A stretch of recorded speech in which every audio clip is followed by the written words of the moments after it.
Laban ngayon ng Miami Heat kontra Golden State Warriors. Magandang laban kasi pareho silang number 8 sa standing. At pareho din sila na galing sa pagkapanalo. Sa nakaraan nilang laban, ang Miami Heat ay nanalo kontra sa Oklahoma City Thunder, na may 2 points lang ang lamang.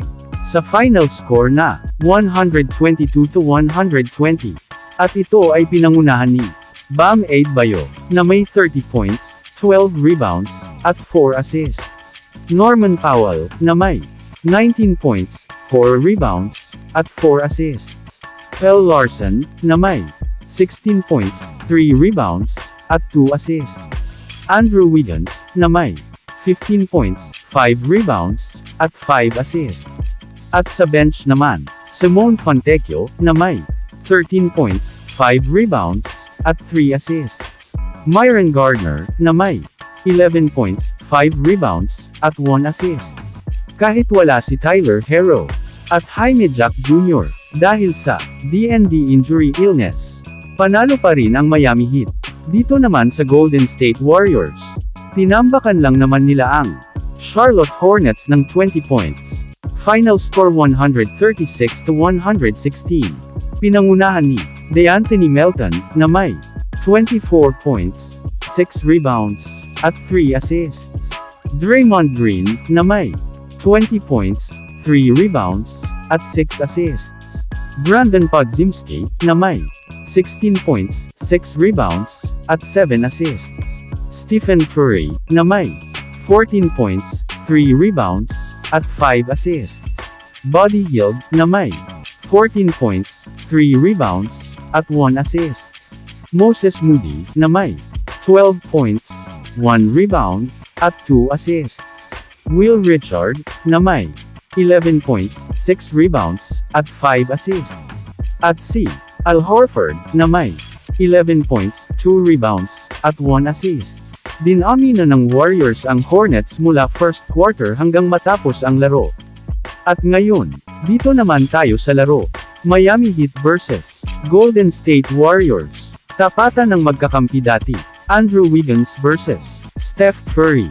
Umpisa ng first quarter. Maganda ang pinapakita ng bawat kupunan.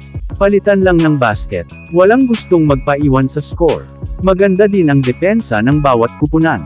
Pagdating ng half minutes ng first quarter, lamang na ang Miami Heat ng 6 points.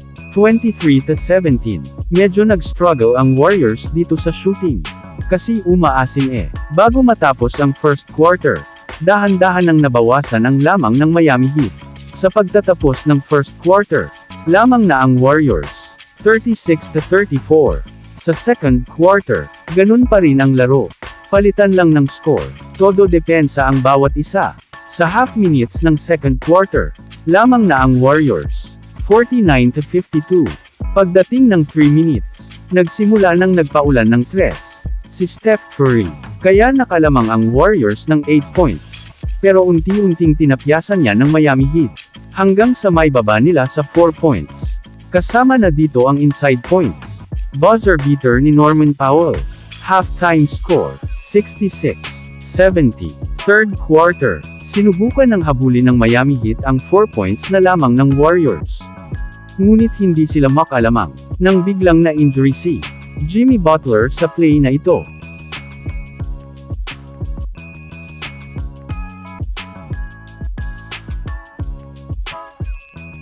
Dinala na agad siya sa locker room at hindi na siya nakabalik pa sa laro.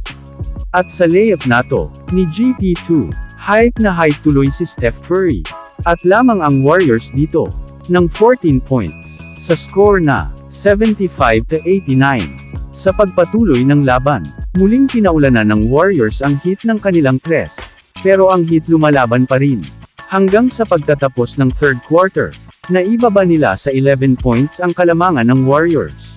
Score 93-104. Sa fourth at final quarter, pilit ng Heat hahabulin ang lamang ng Warriors. Pero nag-struggle sila sa shooting nila. At hindi masyado pumapasok ang mga outside shooting nila. Habang ang Warriors patuloy sa favorite 3-point shoot nila, hanggang sa halftime minutes. Lamang sila ng 16 points. Sa score na 103-119. Sa pagpatuloy ng laban, Patuloy pa rin ang Miami Heat sa kanilang laro. Subalit hindi na nila mapigilan ang Warriors sa kanilang scoring, lalo na't nag-iinit na ang kamay ni Brandon Podziemski sa tres. Kaya nagtapos ang laban na lamang ang Warriors ng 23 points sa final score na 112-135. Pinangunahan ni Brandon Podziemski na may 24 points, 6 rebounds, at 4 assists. Stephen Curry na may 19 points, 3 rebounds, at 11 assists. Jimmy Butler na may 17 points, 3 rebounds, at 4 assists. Buddy Hield na may 16 points, 4 rebounds, at 2 assists. Quinton Post na may 15 points, 9 rebounds, at 3 assists. Moses Moody na may 13 points, 4 rebounds, at 2 assists. At si Al Horford na may 10 points, 8 rebounds, at 2 assists. Sa Miami Heat naman, pinangunahan ni Norman Powell na may 21 points, 3 rebounds, at 3 assists. Andrew Wiggins na may 18 points, 5 rebounds, at 1 assist. Kelly Ware na may 15 points, 4 rebounds, at 2 assists. Simone Fontecchio na may 13 points, 8 rebounds, at 2 assists. At si Jaime Jack Jr. na may 10 points, 5 rebounds, at 9 assists. Maraming salamat sa panunood. Huwag kalimutang mag-subscribe at share nyo na rin ang aking video.